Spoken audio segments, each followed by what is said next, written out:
চট্টগ্রামের আদালত প্রাঙ্গণে নিহত আইনজীবী সাইফুল হত্যাকাণ্ডের প্রতিক্রিয়া জানিয়েছেন বিশিষ্ট কলামিস্ট গবেষক ফরহাদ মজহার। বুধবার বিকেলে নিজের ভেরিফাইড ফেসবুকে তিনি এই প্রতিক্রিয়া ব্যক্ত করেন।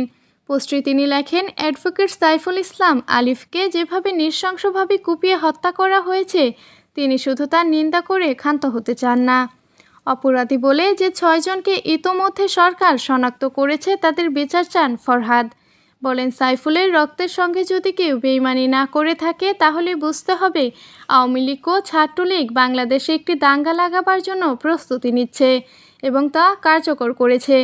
যারা দাঙ্গা লাগাতে চায় তারা সনাতনী ধর্মাবলম্বীদের বিরুদ্ধে হিংসা ও ঘৃণা ছড়াচ্ছে। সনাতন ধর্মাবলম্বীদের সংখ্যাগরিষ্ঠ নাগরিকের আবেগ ও উপলব্ধিকে আমলে নেওয়ার কথা বলেন তিনি। সে সঙ্গে পাল্টা ঘৃণা ও বিদ্বেষ ছড়াতে নিষেধ করেন।